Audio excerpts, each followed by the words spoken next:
Thank you. So, before starting, everything all right? I'm going to turn you up a little bit up here. Okay. So I will start by talking about unsupervised learning, of which manifold learning is a subset. And the first phrase is talk. AI and machine learning excite a lot of interest and have fantastic successes. And by the way, ML here stands for machine learning, but in this talk, ML will be manifold learning. This is the last time you see ML for machine learning. However, the credit and the interest are almost exclusively carried by supervised learning and reinforcement learning.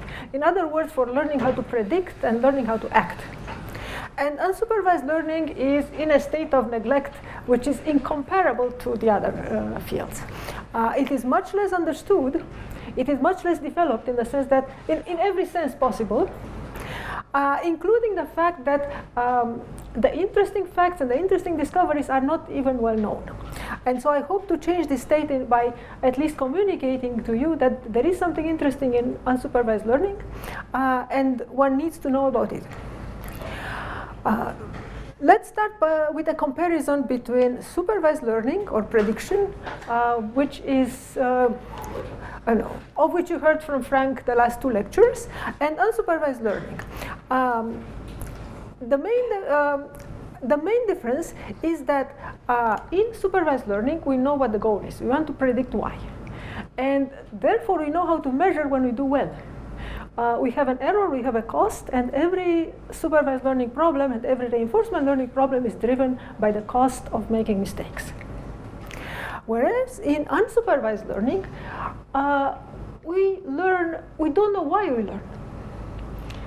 Sometimes we know that we want to learn something about the data distribution, and that something might be if the data has groups, and in that case, we call it clustering, or if the data has low rank, or if the data has low dimensional structure, and in that case, we call it manifold learning, or if the data has causal structure, and in that case, we call it graphical models or by other names.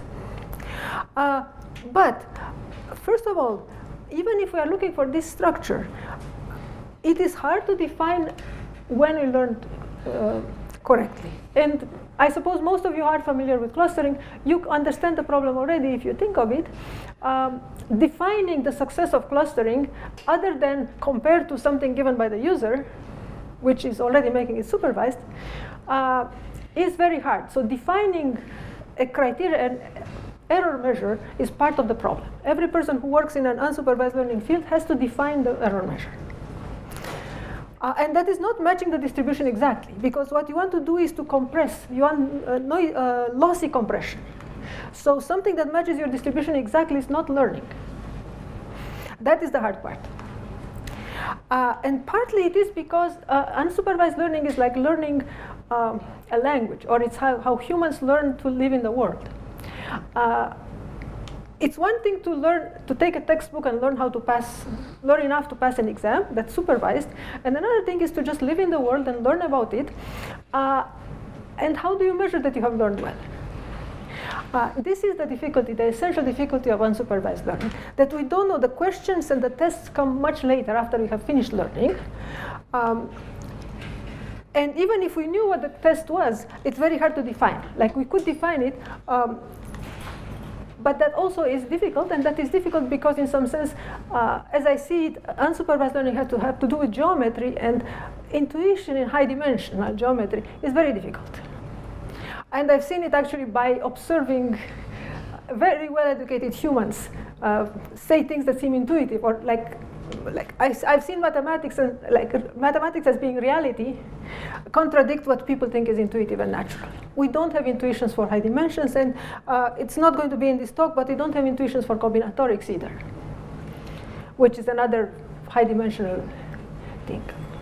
So, but we need to do it because science is more than about prediction. It is true that if a theory doesn't predict well, it's not valid, but a theory that doesn't generalize well, that doesn't explain and doesn't fit with our models of the world in the language of the discipline is also not valid. And so science is both about prediction and about explaining and understanding, and that is what unsupervised learning is essentially, is finding the structure in the data that can be transferred. I'm going to start with some examples. Graphical models, and this is my last slide on graphical models. How many of you have seen graphical models? Oh, okay. So graphical models are about learning the dependency structure in data. They're among the best formalized areas of unsupervised learning. Then there is clustering, and I'm not going to ask how many of you have seen clustering. I'm assuming already that you have all seen it. This is my last slide on clustering, but ask me questions because I can tell you a lot. And it's meant to highlight the fact that we have to define the problem before we solve it, because even for a very simple data set, we can have two definitions of clusterings that give us completely different answers. So there is not one clustering problem, there are many as cluster definitions there are. And finally, manifold learning, and this is what I'm going to talk for the rest of my time, which I will also call alternatively nonlinear dimension reduction. And again, I'm going to start with some pictures, and these pictures are all from data from molecular dynamics simulations. And I hope you recognize this paper. These were generated all by the Tkachenko group in University of Luxembourg, and I believe Anatole showed some results on predicting energies and various other molecular properties on this data. These are small molecules, ethanol, malonaldehyde, and you are going to see these manifolds in the talk again and again. So before even explaining what they are, it is visible that they are low-dimensional structures of this data, which is relatively high-dimensional, like less than 20 dimensions, but still it's more than we can actually visualize and see. Later you are going to see the data too in 2 dimensions, and it's very cloudy. It's hard to make sense of the original trajectory data. Yes. But there are also things that are surprising and things that are not surprising. So for instance, what is surprising? Or what is kind of expected? There's some favored angles. There's some favored angles and bond lengths. There's some favored angles and bond lengths, these corners of the triangles. Actually, is it surprising that they are 2-dimensional?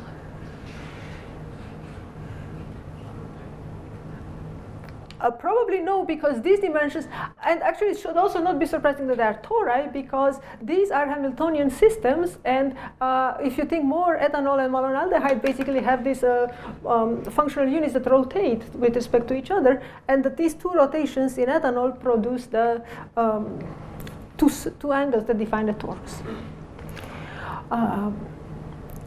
However, this also shows that, by the way, these are 2-dimensional manifolds, very obvious. Yes? Sorry, I've never looked at kind of a plot like this. What is the color that we're looking at? The color is one of the rotations of the functional groups. So in this plot, ethanol is CCOH saturated with hydrogens, and I believe the color on the left is the rotation around this bond. No, I believe the color on this is the color which is represents the rotation. Yeah, this is the rotation around this bond, and this color, which is kind of orthogonal to it, is the rotation of this bond. Yeah. And so all plots of from molecular dynamics simulation will be colored by a bond rotation. How did you do the dimensionality data? These are all done by diffusion maps. But one thing I'm going to try to explain is that that doesn't matter very much. But these are done by the diffusion maps. And this is malonaldehyde, and this, yes? Excuse me, I'm not understanding what I'm looking at. So the color is the angle, and what's the position in space? Okay, that's a very good question. So this data, if we look at the configuration of a molecule, we have 3n dimensions and 3n minus 6 degrees of freedom. When you reduce the dimension, you remove all the degrees of freedom that we consider noise. And there is an algorithm that does that. And what I'm going to explain is what the algorithm really does.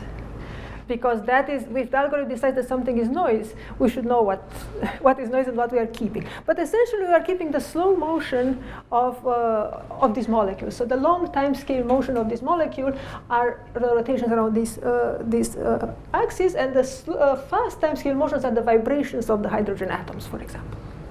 Yeah, and so we reduce the data from 3n dimensions to 3 dimensions, but if so these are all the embeddings in 3 dimensions. But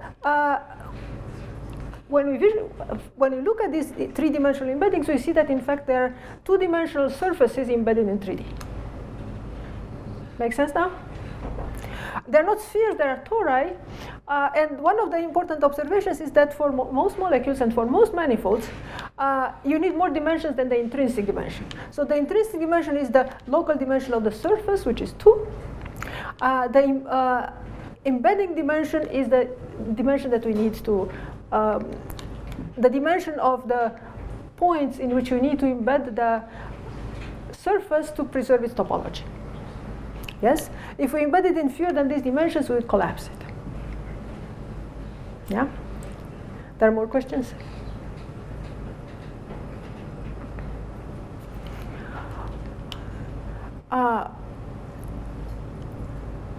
What is this? What shape is this?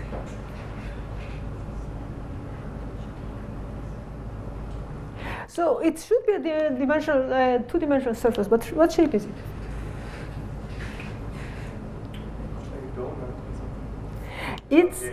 It's a torus that's kind of inside out.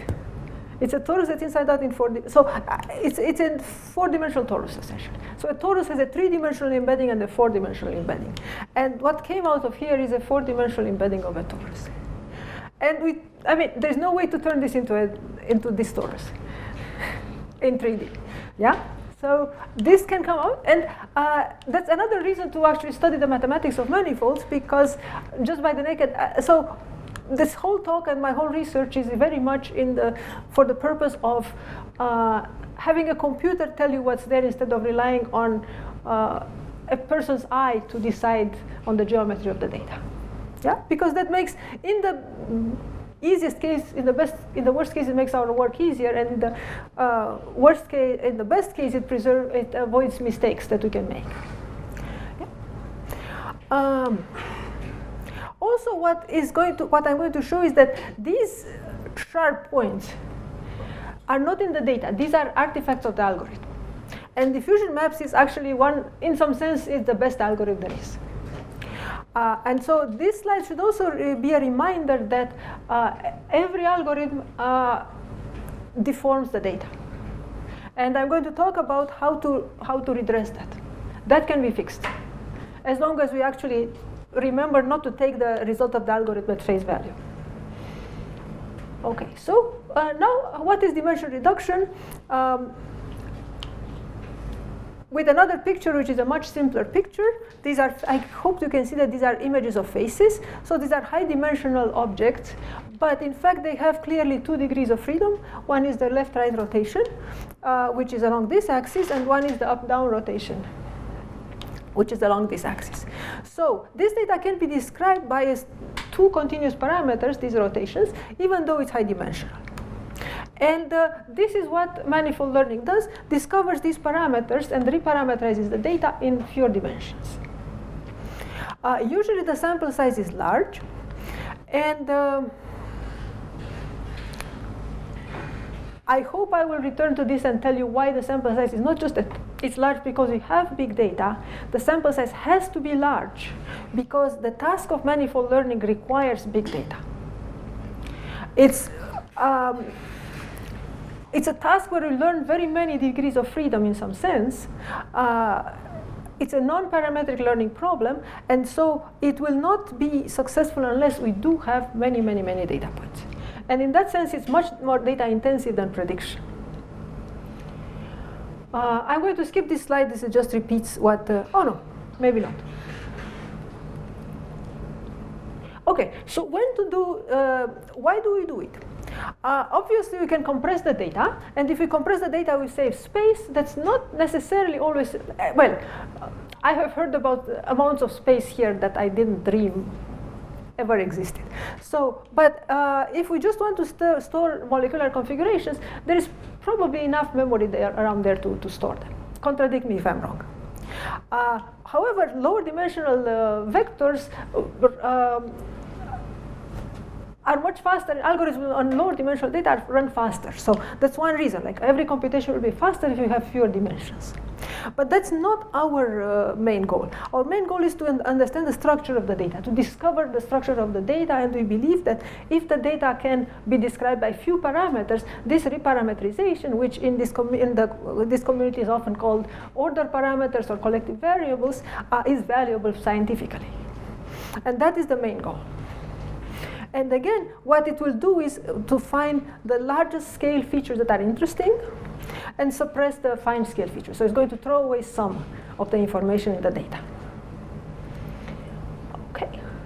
And this is a very simple example that appears in all early manifold learning papers, a sheet of paper with a hole in it. This doesn't have a hole, that's rotated. And we want to unfold it. If it's rotated, it could be rotated in 3 or in any number of dimensions, really. But intrinsically, it has only 2 dimensions. So there is an equivalent representation on the right in 2 dimensions. Remember what we are losing. So we are keeping the 2 parameters that describe the manifold, and this is the intrinsic geometry. But it's good to also think what we are losing. And what we are losing is the curvature, among other things, which is also a geometric quantity. And of course, we are losing the fact that these 2 are close together. And that means that we are assuming this is not interesting. At least when we do manifold learning. Okay. Do you do manifold learning where you assume a periodic structure, you fit it into some infinite 2D grid so you can preserve that last closeness? Is that a thing that people do? One could do that if one closed the neighborhood, if one built the neighborhood graph right, one could do it. Discover that there is a periodic structure, that's a much harder problem. I don't know anybody who does it explicitly, but if there is a kind of, if there are specific classes of problems that do that, then I want to know about them. Like maybe I think you do have a problem like that.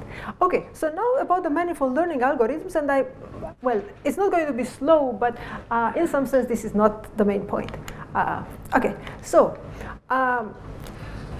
In manifold learning, we start with clouds of points. So FD simulations create trajectories. In manifold learning, we ignore the dependency. And we assume that the trajectories have sampled the manifold densely enough that the trajectory information is not dominant. Otherwise, that's what we're going to discover. Yes, and these are not dynamical systems, so I'm going to have only pictures, not movies. However, dynamical systems are the next step, and so ask me about it or talk to me about it, because in my office there is a book on, my favorite book on manifold learning is a book that's called Foundations of Mechanics. Manifolds are intimately related to dynamical systems, so that is something that is actually an interesting direction to explore. So we start with a cloud of points in high dimensions, and we also start with 2 inputs. One is the dimension that we want to obtain, which is an input to the algorithm, and the parameter that gives us the scale. Okay? And with the parameter that gives us the scale, we construct what's called the neighborhood graphs, where we just connect all the neighbors that are within a certain distance. And hopefully this is a sparse graph. This is not a dense graph. And this graph is also annotated with distances along these edges. So if this is a sparse graph, then this will be a sparse matrix. It doesn't look like a sparse matrix, but it's going to be a sparse matrix. And this sparse matrix is all the information that any algorithm, embedding algorithm, takes from the data. So all we know about the data, all that we want the algorithm to know is in this distance matrix, which is sparse because distances between points that are not neighbors could be considered infinity or undefined, essentially. Yeah. And I had a friend who said every talk has a slide that has 0 or 1 memorable slides. Let's make this the 1 memorable slide, if there is, yes? So basically, this is the information that we take from the data. A graph of neighborhoods with annotated with the distances. And that's true for practically all algorithms. I don't know of any algorithm that takes more information from the data. And now, optionally, some people build a kernel matrix or a similarity matrix. So they exponentiate the distances. I put them through a kernel, which is generically thought to be the Gaussian kernel. And again, this is the information that is passed along. And now, now comes the variation. Now comes the zoo of algorithms. And first of all is isomap. By the way, let me see, how many of you have worked with manifold learning? Many. Anybody who worked with isomap? I did. A little. How many of you worked with UMAP? Oh, you did. Okay. So I have a few slides that are very fresh on UMAP. Actually, this is a new algorithm itself. And then I'm going to show diffusion maps. And how many of you have seen or worked with diffusion maps? Okay. So plenty of people. So I'm going to recommend diffusion maps, and by default, this will be the algorithm that I'm going to talk about in the rest of the slides. But let's see what is the difference between UMAP and diffusion maps. So they both start with the same graph, a graph of neighbors with distances. One difference is that this algorithm is defined on k nearest neighbors, where k is an input parameter. And then the similarities are done by normalization, and that there is a symmetrization step, and then there is an initialization step, and this initialization is can be by anything, but the authors prefer an algorithm that is very similar to diffusion maps. It's a variant of diffusion maps. So this is all just preparation. We construct, and this is what happens with most embedding algorithms. There is a preparation where we take the matrix of distances and process it somehow, and then we do something with it. This algorithm does something iterative. It starts from some arbitrary initialization, but it is an algorithm that is depending on initialization and then iterates. And the iteration, I did not write the details, aims to pull neighbors together and push away points that are not neighbors. So it tries to, as the name says, it tries to push the data away, but hold the neighbors in place, hold the neighbors nearby. Yeah, and so it gets, it's like a graph drawing. If you are familiar with older graph drawing methods, they also try to do that, put points that are connected by an edge nearby, and spread the graph otherwise around, and they balance these two forces. So in some sense, this is a very old algorithm. Then there is a diffusion map algorithm, which also processes the data matrix, the distance matrix, and computes something that's called the Laplacian matrix, and I'll come back to it. And then does an eigendecomposition, a partial eigendecomposition, and takes the principal eigenvectors of the Laplacian. Now, this was said before. The principal eigenvectors for a Laplacian matrix are the ones that correspond to the smallest eigenvalues. The first eigenvalue of the Laplacian is the 0 eigenvalue. And for the Laplacians coming from manifolds, this is to connect with Frank's talk. He talked about stochastic matrices. Every Laplacian that comes from such a manifold corresponds to a Markov chain, and the 0 eigenvalue corresponds to the 1 eigenvalue in the stochastic matrix. So the first eigenvector is not interesting. We have to compute it, but we don't use it. And we take the next S being the embedding dimension eigenvectors, and they give us S coordinates for every point, which are the embedding coordinates. Yes? So in the case of ethanol, this is another picture of ethanol. We get S is 3, we embed in 3 dimensions, so we compute 4 eigenvalues, the first one being 0. We get 3 coordinates, but the intrinsic dimension, which is not part of the algorithm, is actually 2. Let me see if there are questions. Yes? Is this UMAP's approach also related to a differential operator in a way? UMAP has many steps that are arbitrary or approximate. So in a very, very high level, yes, it's related to simplicial complexes and Čech complexes and so on, but at the operational level, I don't think it is, one could prove that it's in the limit, that it has a defined, I don't know of anybody, like it's a very new algorithm, so, but it seems there are very many choices to make, and at least the authors in what I've seen do not ground those choices in a way that suggests that they would converge to something that we understand. Yes, so basically when the question is it defined in terms of an operator, I have to talk about the limit of the process. If you have infinite data, what kind of continuous operator you would expect to happen? That is the way people understand this. Yeah. When you were performing this distance matrix work, how do you decide on the metric for the distance? How it works? So the question is, well, how do I decide what the distance is? That is the one question that mathematicians don't solve. Like they leave it to you to tell us what the distance is. And actually that is a problem because the user doesn't know what the distance is. It's very rare that we know what the right distance is for our problems. Yeah? And actually the distance affects the geometry. So we assume, and I have thought of this problem, I haven't seen any way out. We assume that somebody gives us the right distance. Yes? So in the spirit of things, you assume you know the effective embedding dimension? No. Right. I don't assume. Okay. I don't assume I know the effective embedding dimension, and I don't assume that the algorithm has to get an input from somewhere. I don't assume I know the intrinsic dimension. If you ask me how to estimate it, I will say this is not a there are papers on it, but it's not a completely solved problem.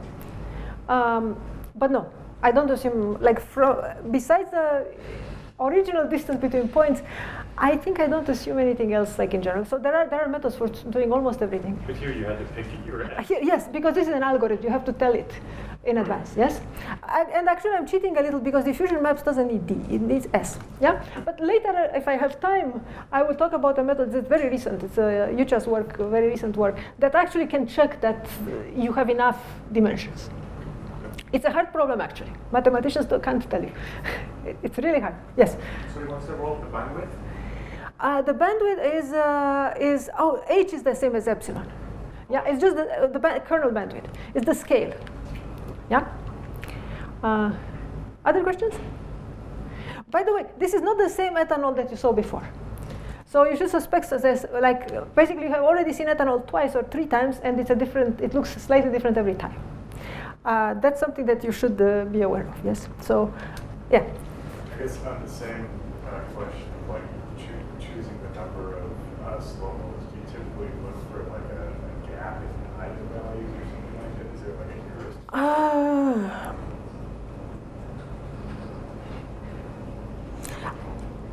It would be good if there was a gap in eigenvalues, because then we know that the energy is. Then we would know, but that's not what I do. I actually look at the geometry of the manifold. I look to see if. So basically, I look to see if the local dimension. Okay, I can say it now. So what people do is they do it not on this data, but on the original data. If one way to learn a manifold is by these algorithms, but another way to learn a manifold is to do what's called local PCA. So locally, every manifold is flat, right, by definition. So if you choose your scale and you do a PCA weighted by around the neighborhood, you are going to find a tangent subspace to the manifold. And so there are methods that don't really learn a manifold because they just cover it with planes. But you could actually do by local PCA. The method that I recommend, although it doesn't actually estimate the dimension of this correctly, unfortunately. Otherwise, I would recommend it even more strongly. Does local PCA and looks at the eigengap of the PCA. Yeah? What's that method called? It will be. I'll show it later. Yeah? Unfortunately, these are noisy manifolds, and I believe that there is not a big eigengap here because it doesn't work very well for this one. Okay. Are there more questions? So then I want to talk about the Laplacian a little. So the Laplacian is essentially a form of Laplace-Beltrami operator. So does everybody know what the Laplacian is? The delta operator, yes? It's just the sum of its d2 dx2 in every dimension, yes? And that's in Rn, in Rd, yes? And on a manifold, there is a Laplace-Beltrami operator, which essentially is the same operator, but in a variable geometry of the manifold, in differential geometry. But then we have discrete data, and for discrete data, you have a discrete Laplacian, and that is defined as the matrix L. And that algorithm explains how to calculate it. But the matrix, let's just to explain why this is a Laplacian, let's think of a very simple graph. So we replace the differential operator with the difference operator. And so think of a graph that's just points along a line, a simple possible graph. Yeah? And so you have here point I and I plus 1 and I minus 1. So the first order differences are I minus 1. Yeah? The second order difference is xi plus 1 minus xi, maybe divided by the h step, minus xi minus xi minus 1 divided by h, and again divided by h. Yes, this is the second derivative. And if we, oops, you can't see. I wrote it in the single worst place on the board. So let's just put it here. If we actually simplify this, we get xi plus 1 plus xi minus 1 minus 2xi over h squared. Yeah? And that's actually really elementary. Now, if this graph is not a line, but just some arbitrary graph, and this is xi, and these are its neighbors, this formula becomes sum of xj when j is a neighbor of I. Can you see? Yeah, okay. Minus di xi, where this is the number of neighbors. Yes, so here we have I has two neighbors, I plus 1 and I minus 1, is subtracted twice. On an arbitrary graph, and divided by h squared. On an arbitrary graph, we sum the neighbors and subtract xi divided from each of them. And the first equation here, oh, it's not here. Okay, yeah, so this is the degree of the node. And so for weighted graphs, we just multiply with the weights. So for weighted graphs, we compute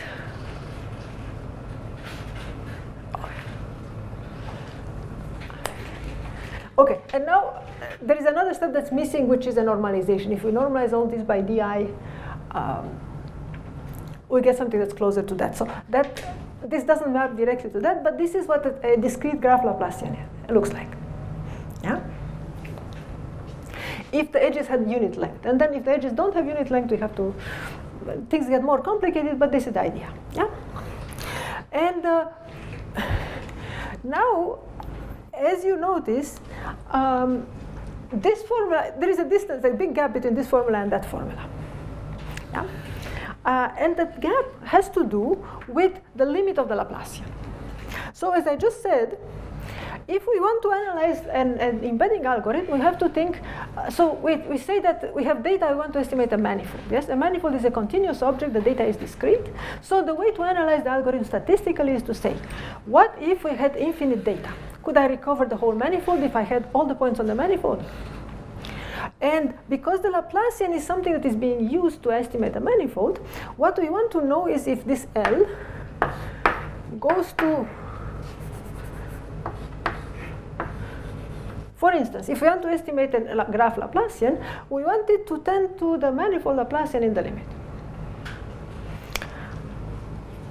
And there is actually the Laplacian of a manifold and its discrete counterpart is one of the best understood parts of manifold learning and of geometry in machine learning.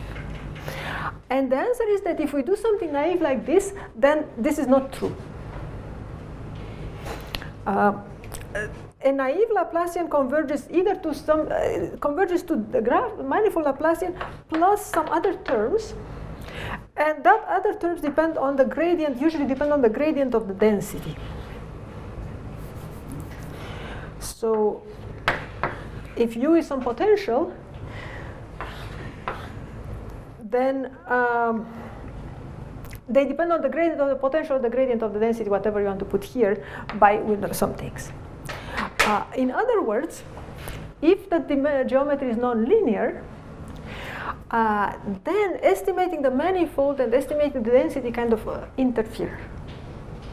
And one of the important realization and contributions of the diffusion maps algorithm was to actually is this slide showing that the correct Laplacian is not the naive Laplacian. It's not the obvious Laplacian, but something which happens to be simple in the end algorithmically, but they had to actually discover that this is the correct Laplacian, which was not obvious at all to anybody.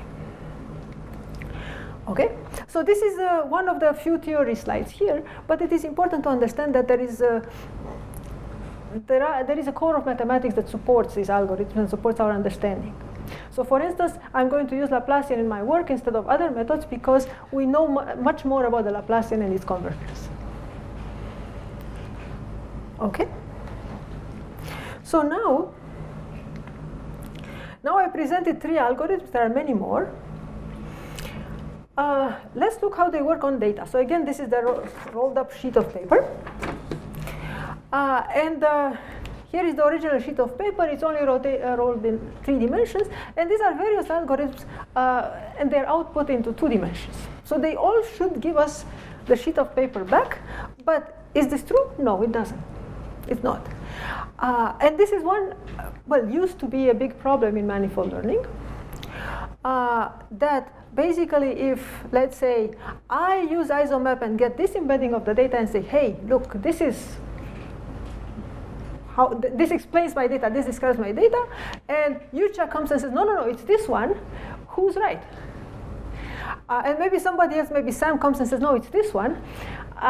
This is not reproducible research. Yeah? So, and definitely at least 2 of them are wrong.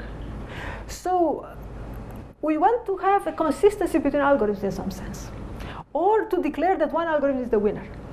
But in truth, it can be proved that for basically every algorithm I know, it can be proved that it can't be the winner.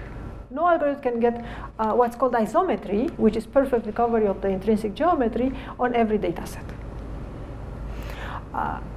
No algorithm in existence.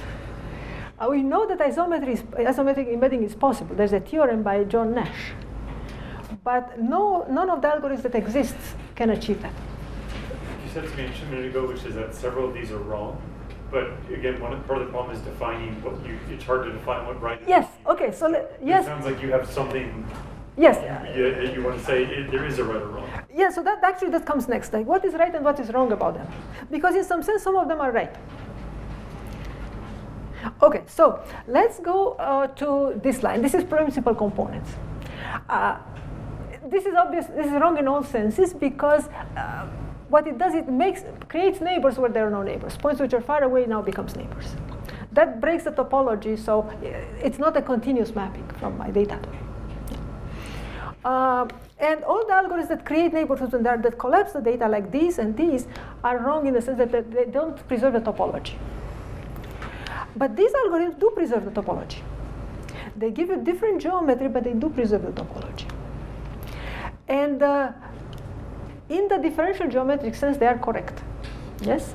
Because the definition of a manifold is something that for which each neighborhood of a point maps to R2 in this case continuously, and because we only deal with smooth manifolds differentiably as well. So each of these has a continuous invertible mapping to R2 in every neighborhood. So in this sense, they are all 3 correct. But we as researchers can't accept all 3. And this was understood only after all these 3 algorithms and many others had been developed. And I want to say that this is also almost correct because it does get the geometry right, but it misses a dimension. So what do you think happened here? Does it remind you of something?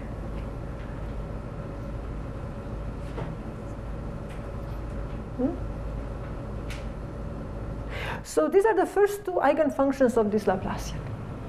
And basically the second eigenfunction is a harmonic of the, well, it's a harmonic of the first. You need the third eigenfunction because there's not a harmonic, it's an independent eigenfunction. Yeah? So they are orthogonal as vectors, but they are functionally dependent, yes? One of them goes, this one goes like this, and the other one goes like this, yeah? So here the algorithm worked well, but we picked the wrong eigenfunctions.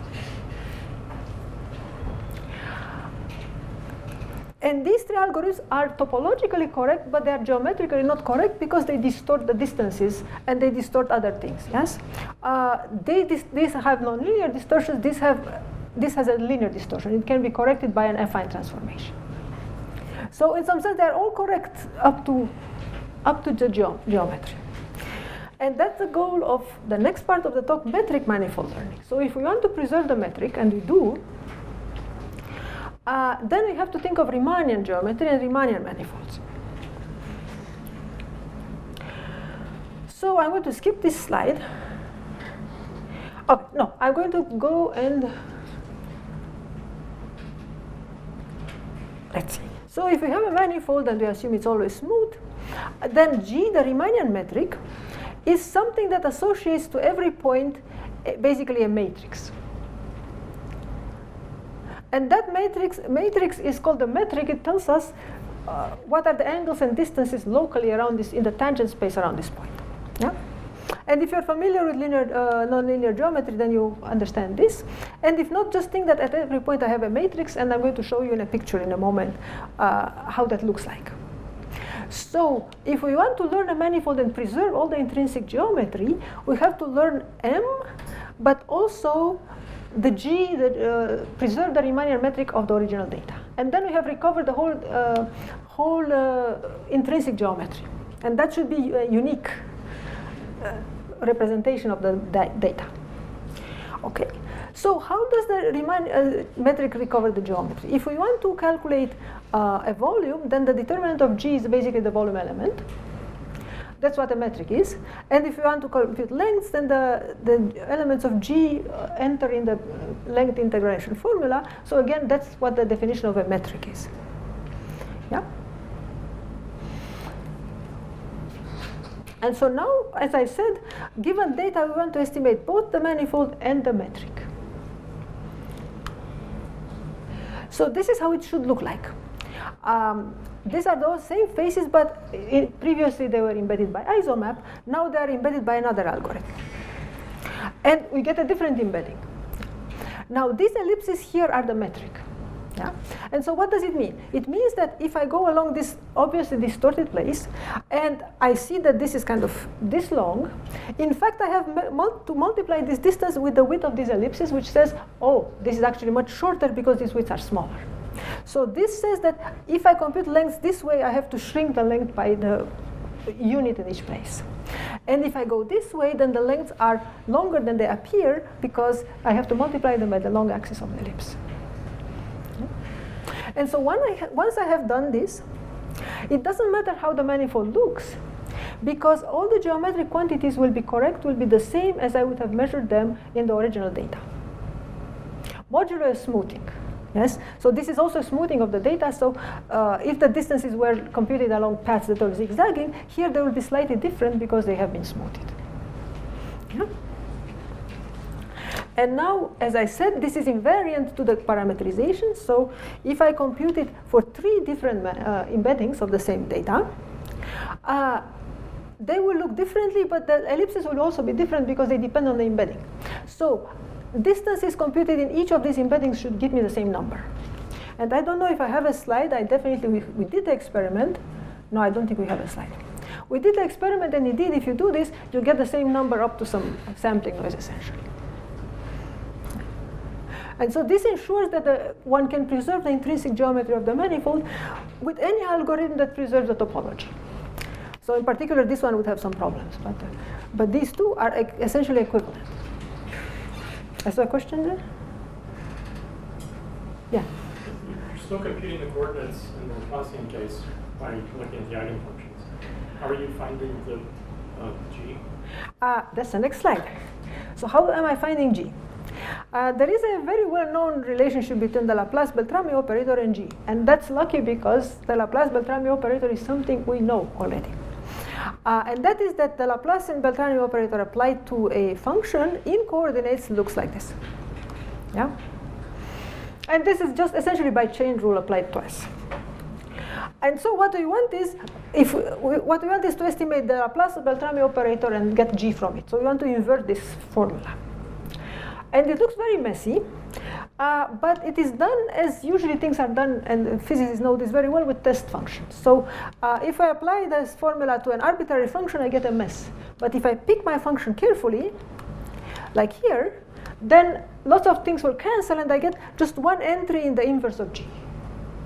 So if I have n times n plus 1 over 2 test functions, so one for every pair of coordinates, I get every element of the inverse of G separately, and then I can invert the matrix and get G. Yeah, it's a numerical inverse, it's not a, well, we have to take care that the rank of G is sometimes is low rank, but that's the technicality. Yeah. So if we know the Laplacian, and we know how to estimate the Laplacian, then we can estimate G, and this is what we do. And if we look at the algorithm, it's very simple, because if we do diffusion maps, the first 3 steps we have to do anyway. We have to construct the neighborhood graph, we have to compute the Laplacian, and then in the end we apply the Laplacian to these products of eigenfunctions, and we get the G not for free, but with very little extra calculation. And in fact, if you benchmark this, computing the manifold is much more expensive than computing G in the end. So it's really cheap. Yeah. Okay. So to summarize metric manifold learning, the immediate goal is to measure the local distortion. But once we do that, we get methods for estimating the manifold which are essentially algorithm independent up to noise. We can now compare the different algorithms between each other because we know quantities that should be the same in the 2 algorithms. And the models are more interpretable because they have removed algorithmic artifacts. Yeah. Moreover, the Riemannian metric contains other interesting geometric information. So, and I'm going to actually draw here, maybe.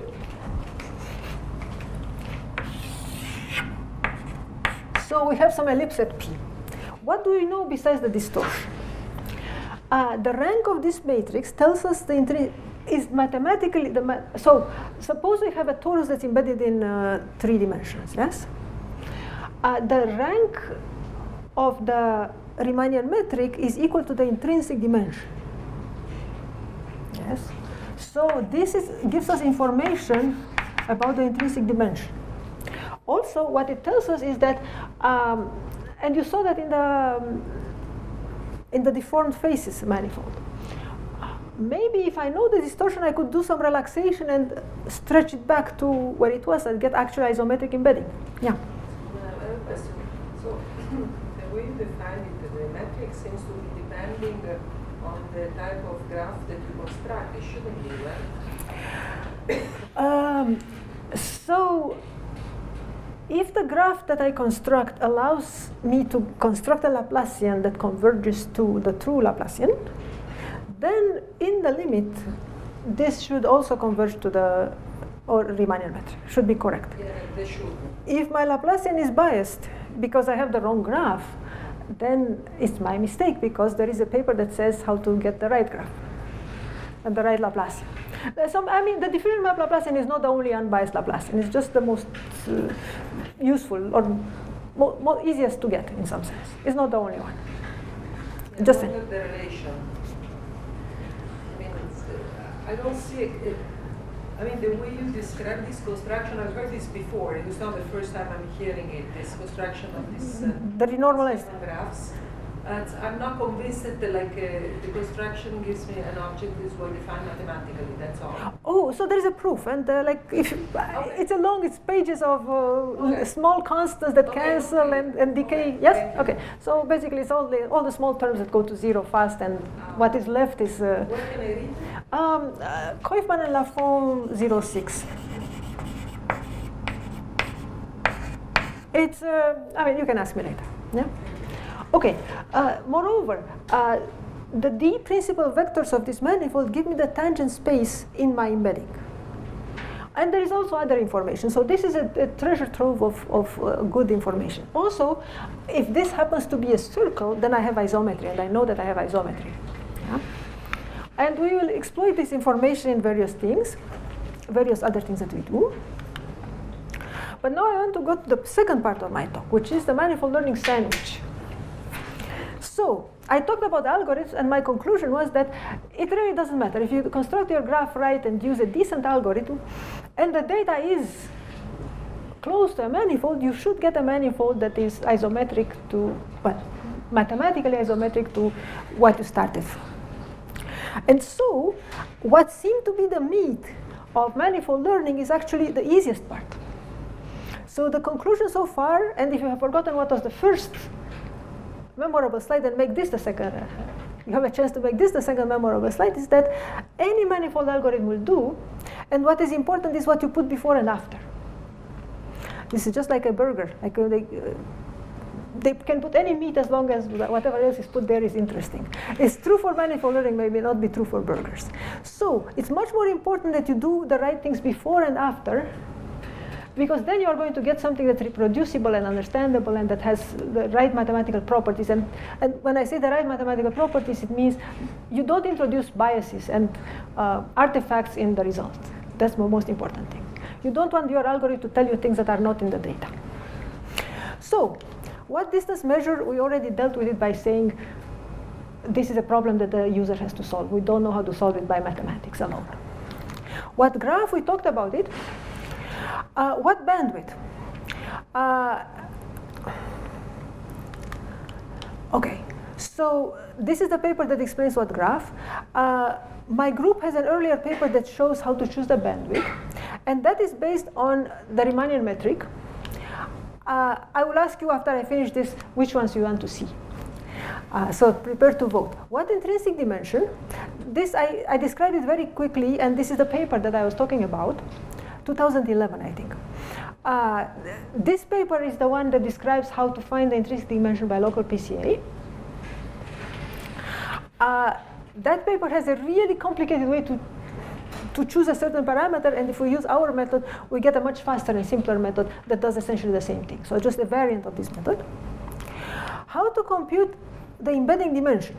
This is a paper that was just accepted to NeurIPS, where you show that also by using the Riemannian metric, we can find whether we have sufficient, the embedding dimension is sufficient. Yes, and I can tell you why. Because if this matrix doesn't have rank D, then it means that we don't have enough dimensions to embed the manifold. So by checking the numerical rank, if the numerical rank is too large, it means that the intrinsic dimension is not what we thought it was. If the rank is too small, if we assume the dimension is D, the intrinsic dimension is D, and we find that this matrix has numerical rank that's it's too ill-conditioned at in its first numerical rank smaller than D, then something is wrong. We have actually basically collapsed the manifold. Yeah. Then we run the algorithm, and actually I recommend one of these two. And then there are some problems. Sometimes the manifold, the data is clustered, and clusters are discontinuous, are discrete structure in the data. Yes, so this can also be detected if you run the diffusion maps algorithm. Yeah, if the data has clusters, it's better to actually separate the clusters and learn the continuous structure, the manifold structure, separately on that cluster, on each cluster. Because where there are clusters, essentially the density is almost zero, the deformation is almost infinity, and so on. So things are stretched to the limit in the sense of they're not well conditioned. Yeah? Then estimating the distortion, this is done by metric learning, and I just talked about it. Again, after embedding, one can check that the embedding is correct. That's called validation. One can do topological data analysis, and that must be done either before or after. Yeah? How many of you are familiar with topological data analysis? So this is a fast-growing area and a very interesting area. Although I have not worked in it, it's impossible to do manifold learning or the nonlinear high-dimensional geometry without taking into account the topology. Essentially, all the there is hardly any manifold that doesn't have interesting topology, and even the small molecules that you saw actually have pretty non-trivial topology. They are Torian, yes. And so it's practically impossible not to have to encounter topology, but topological data analysis doesn't really work in high dimensions. Like the algorithms are just too slow for high dimensions. And so one thing that could be done, and we try to do it, but it's in progress in some sense, is that one can first reduce the dimension and then construct the simplices in the low dimensions, taking into account that we can compute the correct distances by using the metric learning. And then one of the latest things that we did, and which is actually pretty exciting, is finding the meaning of the coordinates, which means that essentially, let's see if I have a picture. Okay, so these are the first picture. So this is ethanol again, colored by one of the torsions. Where is it? I erased. Anyway, colored by the rotation of the methyl group here, and we can see from the picture, we can visually check that this rotation actually is what parameterizes this circle. But in larger molecules, there are a lot of torsions that could parameterize essentially one of the coordinates of the manifold. So we'd like to learn this automatically. We'd like an algorithm that discovers that this torsion is associated with this coordinate. Or that because this is not just a two-dimensional manifold, but there are two torsions that parameterize this manifold. And which torsions they are. And we have recent results in this area. Okay, and then I could also talk about manifolds with vector fields on them, when you observe transport on a manifold, not just the manifold itself. And I can talk about completely independent algorithms that look specifically for ridges, valleys, saddle points. And these were actually heavily inspired by the 2016 IPAM program, where we talked a lot about other people talked a lot about ridges, valleys, and saddle points in potential energy landscapes. So I obviously don't have time to talk about them, but let's see. What is the first? Let's see some suggestions. So I think I want to talk about clusters, but if there is anything else that would be interesting. How you know you found the right number? How do I know? Aha! Yeah, there's two validated DMS and finding those dimensions. That would be interesting. Okay, so for that I don't have a slide. So first of all, that is Yanchi is here, but I can show you some. I can show you what happens if you don't, and if you don't, and we can talk later about okay, so let's go and talk about clustering. And so this is the aspirin data before manifold embedding. It's pairs of coordinates. That's how it looks like. And obviously, it doesn't have 4 clusters. It only has 2. So this shows that it's useful to see the embedding. Okay. Oh, I need to show this. It's only one slide. So suppose that I ignore the fact that the radius neighbor graph is the right one, and I use the k nearest neighbor graph. Then this is what I get. Yeah.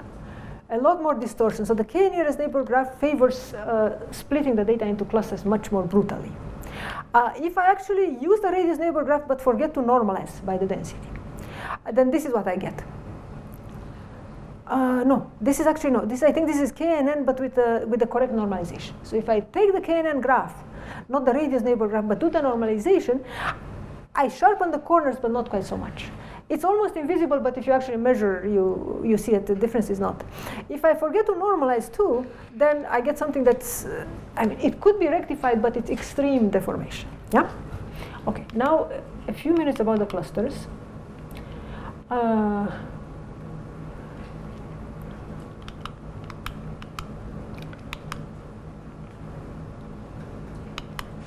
Okay, so this is an embedding of aspirin. And this is how the aspirin data looks after some pre-processing, but before manifold embedding. So this is some kind of principal components on a translation and rotation invariant representation. So it's sort of visible that there are 2 clusters, but they are not completely separated, and they are not round or. This is basically a 3 torus with lots of noise. Yeah. And these are the first 3 eigenvectors, not 2, 3 eigenvectors. And the yellow one, I hope you see it, is this one. And I sorted the data by this yellow one. And what you can see is that this yellow one is not a smooth function, it's a step function. Yeah? If you see this, and this is actually easy to see even if you don't sort, then this means that there are 2 clusters in the data. It's actually very strong, clear evidence, categorical evidence that the data has 2 clusters. One that corresponds to this flat region, so all the points that map basically to the same place here map to one cluster. All the points that map to this on the axis here are the second cluster. And so when you see this, the best thing to do is to basically break the points and have one cluster, which this happens to be the metastable state of aspirin. This happens to contain the points around the ground state, and this is the transition region. So this tells us not only the stable states, but also the transitions. And it's very simple. And for, you can ask me later why, but for data from basically anything sampled from the Boltzmann distribution it's a dream data for clustering. Yeah, it's very easy to cluster. As far as what I've seen, I'm sure there are counterexamples out there. Yeah. And so the first thing to do when one sees an eigenvector like this is to first cluster the data. And then after the data is clustered, the next eigenvectors actually give us the continuous descriptors. Yeah. And so so this is again the same eigenvector here, and these are in this case the eigenvectors were broken. Yes. So this should be the ground state. It's a mistake. One of them gives us the torus that corresponds to the ground state, and one of them gives us the torus that corresponds to the other state. Yeah? And now there is something more, which is that if the clusters are so well separated that these are, and well separated depends, can be defined precisely, then we can also, there is some work that has to do with clustering and not with manifolds, which can guarantee that actually these are the correct clusters. So not only can we actually get the clusters very easily, we can get also a guarantee that we found them and there's a unique 2 clustering here. This guarantee exists only if there is a really good clustering. So if we run it on data that's not well clustered, or if we don't find the right clustering, or if the clustering is too fuzzy, then this algorithm can say, well, I don't know. But when this algorithm gives us a guarantee, then it's a mathematical guarantee that is correct. Yeah? And I mean, it's almost embarrassing to show this data. This is actually a reversible reaction. I have never seen any real data set that's easier to cluster. But also, this is a data set for which it's really easy to get guarantees. So here, the guarantees are extremely good. And I'm looking for data sets that have more than this is too easy to show the power of this method. So if anybody has more complicated reactions, like maybe 3 different states, reactants or so, it would be interesting to check whether this algorithm and method can work for those. Okay. Sorry, what is the reaction doing? Oh, it's a methyl chloride plus another chloride ion, and the two chloride atoms replace each other. Exchange. Yeah, they exchange. Yes, yes. This is ab initio? It's what? Ab initio? I guess so. Sorry, I don't know. I can look in the paper to see what, I have the reference, I didn't put it here. I can look in the paper to find what it is. So one of the challenges of getting more complex data there is, for this all to work, I believe you need to see that reaction path sampled a lot, right? That you're sort of assuming that you see all those states. Yes, correct. You're actually very unlikely in many cases to see that, right? That's the whole thing. It's a high energy state, right? And so it's very hard to get there unless you do one of these tricks to try to drive your simulation to it. But that's what you need manifold learning for, is to help you find how to drive your simulation. So there's a little bit of a chicken and an egg problem here. I'm wondering. I agree. So I admit that I'm doing these people generate the data. They do the heavy work. I'm just doing the data analysis. I'm just telling them what's in the data, but somebody has to generate this data. I totally agree, and that's the hard work in this case. I mean, imagine you had one of these things where you didn't see any of the transition states, you just saw the metastable state and the stable state. Yeah, then, Right? yes. Could you do anything? Is there any way to suggest that? That there is something else across over the hill. Well, I mean, I don't know, like Cecilia is here and she's working on how to explore and find the mountain passes and so on. And so, like, I think there could be, I mean, people are already doing this and surely there could be done more there, yes. But I don't have anything new and interesting to say at this point. I mean, actually, it's an interesting problem. Yanis Kevrekidis, who was here, says, like, my dearest problem is where is the boundary of a manifold? Suppose I found the... by the way, I want to say that Cecilia showed the manifold by diffusion maps in the first day, and I showed this nice tori. The difference is that what she was showing was a space that was not completely sampled, was just sampled in that area around, and so we see a patch there. Yeah, and so we don't get the topology, but it is interesting because it's where we want to be. And in these small molecules, we are lucky because one reason to use the small molecules is first, the calculations are accurate, so the data is not biased. And second, the whole manifold is sampled. Otherwise, we see holes and we would not know if there is a hole there or it's just the energy is slightly higher. So yeah, there are all these problems, and I'm aware of them. Okay, I'd better go to the end. Okay, just because you asked, just for a minute. This is the UMAP algorithm, and we have many other experiments with UMAP, but this is the simplest one. The data is just a sheet of paper like this, but longer. And what happens when you have a manifold that has long aspect ratio is that the first eigenfunction gives you is along this dimension, but the second eigenfunction is just a harmonic of the first. And if you want to get this dimension, you have to look at the seventh eigenfunction in this case. Yeah. And so the UMAP algorithm that takes the standard UMAP algorithm, I'm going to say fails. And what I mean by fails in this case is that it shows us that there are clusters when there are no clusters. So it shows us that this, whereas with the right choice of eigenvectors by Yucha, we get something that is actually topologically correct. Yeah. And now, to explain what we are doing here, essentially, if we have this embedding, we can compute the Riemannian metric of this embedding. And then, instead of verifying that the eigenfunctions are linearly functional, which is, well, much more complicated, we look at the volume represented by the normalized directions of the principal eigenvectors of this matrix.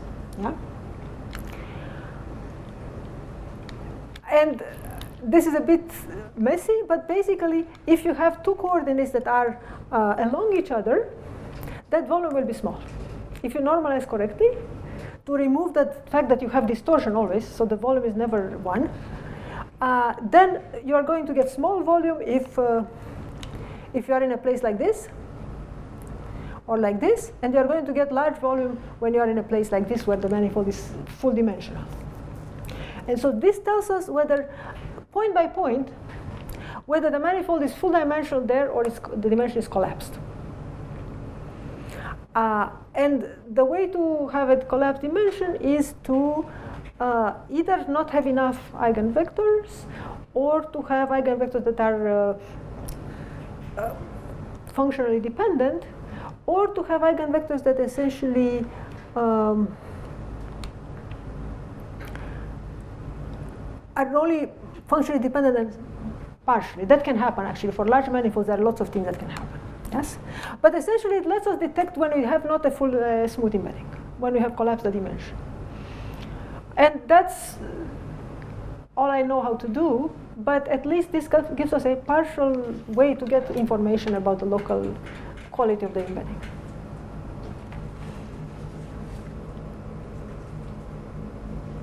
Happy? So I'm not familiar with this end metric you're using. Is that saying like some stopping criteria? It's an iterative algorithm. No, I think it's the, what is it, Yuja? Oh, that's, so that's the sum of square value when you compare the embedding to, so basically you do a procrastis and then you compare the embedding to the original data. So you get the sum of square error. basically. Oh, so that's not a parameter. That's a measure of the quality of the embedding. Yeah, that's a measure of quality. So as you can see, the first line you got a very small like sum of square error because topologically it looks pretty similar. But if you look at the second or the third, which has this kind of U shape and also like at some point it cross each other or something that happens, that give you a larger sum of square error, normalized sum of square error. If you ran this longer, would it eventually find the right topology? Right, you have some iterative algorithm, some stopping right here. That's a good question. We have not tried it. Okay, my guess is no, but like in this case, I don't think so because this is a non-local change. It has to swap all these points. A whole bunch of points, yes. but you could imagine. Yes, and the forces squeezing that thing out towards the edge. I don't know. Like so, we have another. Well, actually, I don't want to keep everybody, but we tried another algorithm of our own to do that, and it was not. It doesn't always happen. Okay, so just to get to the conclusion. Yes. Let's make this my last slide. If you want to do this for many data points, you can. So we have the software and almost everything that, except for the very, very new things that I'm talking about, everything is there. And in fact, for NeurIPS, everything will have to be there. So in a month, everything that I talked about will be here in this software. That's free software on GitHub and can be downloaded. And these are the authors. Yucha is the last one in a long series of people who have contributed amazing things and have actually made this happen. In conclusion, I would like manifold learning to be like PCA. PCA is something that we understand. We know what it does. It always does the same thing. We know when it's robust and when it's not. It's automatic, and moreover, it's something that actually gives us something that we can input to other automatic learning algorithms. Something that gives us something that can only visualize and interpret it by a human expert is not sufficient learning for me for a scientist. I need to learn something that can be passed on to another algorithm with conditions that satisfy the conditions of the other algorithm. So, and manifold learning is at the beginning of the data pipeline, so it has much more stringent conditions than that. I don't want manifold learning to be the last thing we do with the data. I want it to be the first. But manifold learning, for obvious reasons, is different than PCA because it gives us much richer information.